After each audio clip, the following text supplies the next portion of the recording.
At 20. In the face of his Soto advisor's persistent opposition, he became a monk at Nanzen-ji, in its time a great Rinzai monastery, as he had been unable to find a deeply enlightened master in the Soto sect.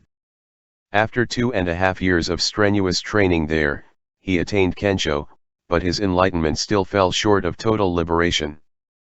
At 27. By his father's insistence that he obtain more formal education, he quit Nanzen-ji and enrolled in the Soto-sponsored Komazawa University, continuing for a further 6 years after his graduation to do research in Buddhism under well-known scholars. But while his knowledge of Buddhism grew, it did not bring him the emancipation he longed for.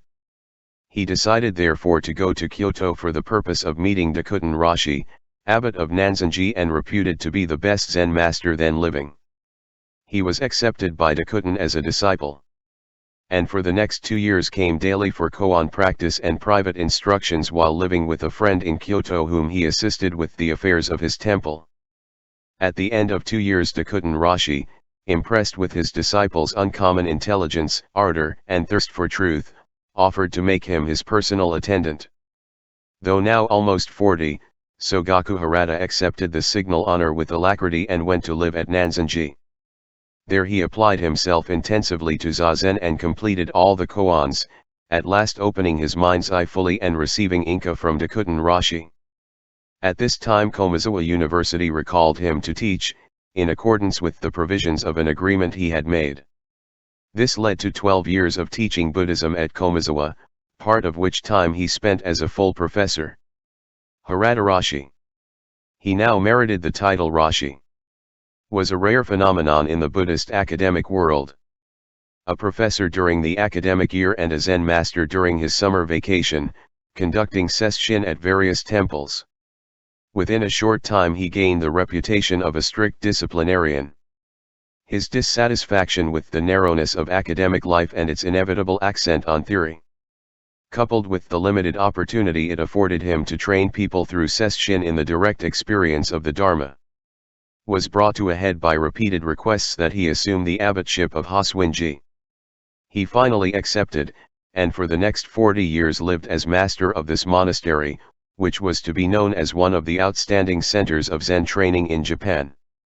Until he was almost 90, HARADA-ROSHI conducted a week of intensive sesshin at Nanzen-ji 6 times a year. In April, May, June, October, November, and December, and between times held sesshin in other parts of Japan. 5 days before he drew his last breath he toppled over in a faint, and without pain gradually became weaker and weaker, passing from a partial coma to complete unconsciousness. The time of his death coincided exactly with low tide.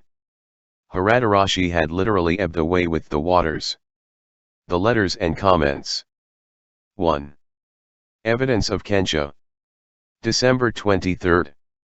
Dear HARADA-ROSHI, I am so grateful that you came to see me the day before yesterday, busy though you were. Do take care of your cold. At Dokutan yesterday morning you told me. What you have perceived is still hazy, so I felt I must search more deeply.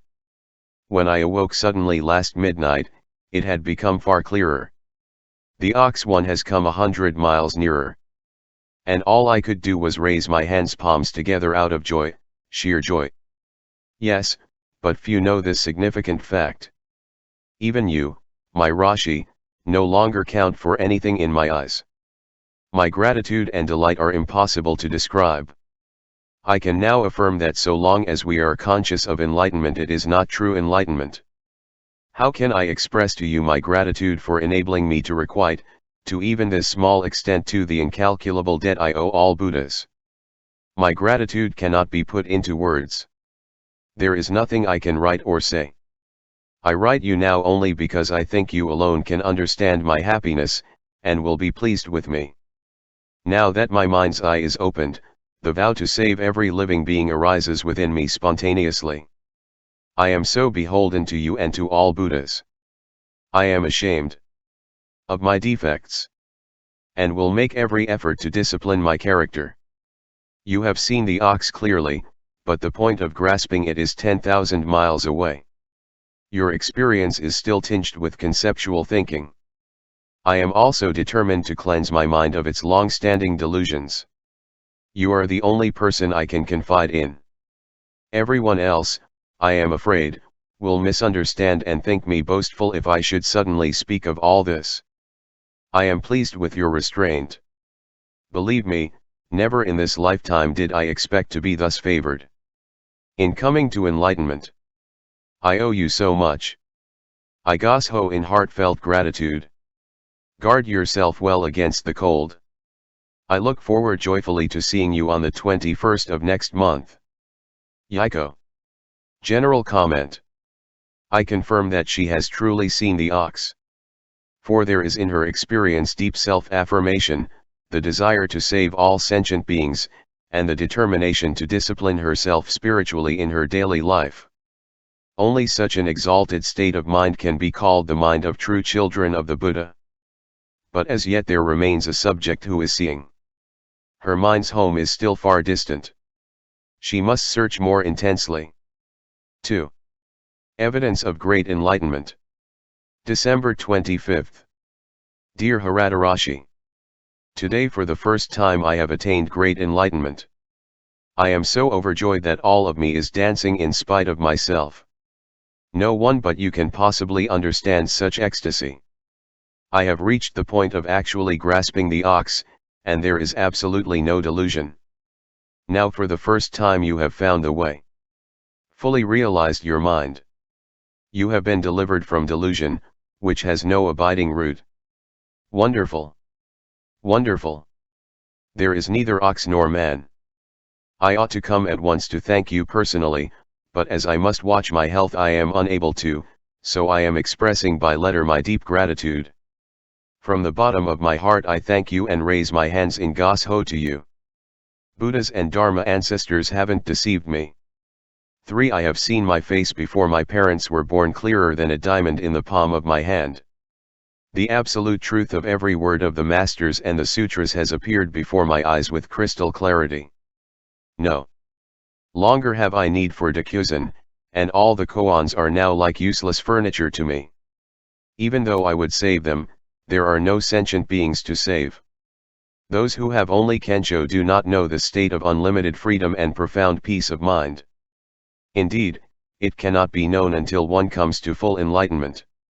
If after reading this letter you still talk nonsense to me, I will not hesitate to say your own realization is lacking. Good. Good. This is called the stage of standing on the summit of a lone mountain, or coming back to one's own home. Yet I have to talk nonsense to you. You will understand why one day. I owe you so much. When I reflect that I have actually fulfilled the great vow made by me through numberless past lives and can now hold Dokutan, I am infinitely grateful. It is too early yet. Still, how many today among those called enlightened have established such inner assurance? I am delighted to see it revealed through your own words. My mind's eye is absolutely identical with yours. Neither Buddhas nor devils can unnerve me. 5 The state defies description. I have forgotten everything and returned to my real home empty-handed. Has the Patriarch Dojin come again? 6 This is the Immaculate Dharmakaya, that is, the Buddha Bharushana. Vairochana. My world has been revolutionized. How vain and needless my anxious strivings of the past. By following your wise instructions and patient counsel, I wouldn't allow myself to rest satisfied with the little P7 which my still deluded mind believed adequate. I can't tell you how joyous I am and how thankful for my present state. This is all the outcome of persistent zazen, of a determination never to stop with a small success but to go on no matter how many lifetimes elapse. Your intense devotion, and you a lay devotee, is nothing short of astonishing. Now I can commence the unending task of rescuing every living being. This makes me so happy I can scarcely contain myself. All is radiance, pure radiance. I can now forever progress toward perfection in natural harmony with my daily life. You do comprehend? That is exactly how it is. How many so-called Zen men these days have come to such profound realization? I have been resurrected, as have you and everything else, for all eternity. When you read this letter you too, I believe, will shed tears of thanksgiving. I am so thankful to have a disciple like you that I can now die happily. You alone can understand my mind. Yet there is neither you nor me. My body and mind in fact have completely dropped away. I will try to improve my health, cultivate virtue, and be alert for the opportunity to teach Buddhism. I am in the center of the great way where everything is natural, without strain, neither hurried nor halting. Where there are no Buddhas, no you, nothing. And where I see without my eyes and hear without my ears. Not a trace remains of what I have written. There is neither pen nor paper nor words. Nothing at all. Since it is impossible to talk of all this except with one who has actually experienced it himself, I had to write you. I imagine you must be happy to have such a disciple as I who have drunk so deeply from the fountain of your wisdom. I prostrate myself 9 times 8 to express my heartfelt gratitude. Yaiko. General comment. This degree of realization is termed grasping the ox. In other words, the true attainment of the way. It is the return to one's own home, or the acquisition of fundamental wisdom. To advance one more step is to realize even profounder wisdom. This ox has immeasurable solemnity and radiance. 3. Evidence of deepened enlightenment. December 26. Dear Harada-ROSHI, I am filled with remorse and shame. My letter to you of the 25th must have led you to think I had gone mad. You need not rebuke yourself. This delirium of joy is the initial reaction of all who have had a deep awakening. I had reached such a peak of ecstasy that I didn't know what I was doing and couldn't contain myself. When I recovered my senses and began to reflect, I burst into laughter at the thought of how topsy-turvy my emotions had become. I was then able to appreciate the story of Enyadatanine who had gone mad believing she had lost her head. And the great to-do she made when she discovered it, though of course she had never been without it. But I am once more myself, so there is no need to worry about me. I have always had feelings of anxiety arising on the one hand from the fear that my aspiration toward Buddhahood might weaken because of my insignificance and powerlessness. And on the other by the fear that if I should die without actually experiencing the truth of the Dharma I might not again be able to realize it for many lifetimes.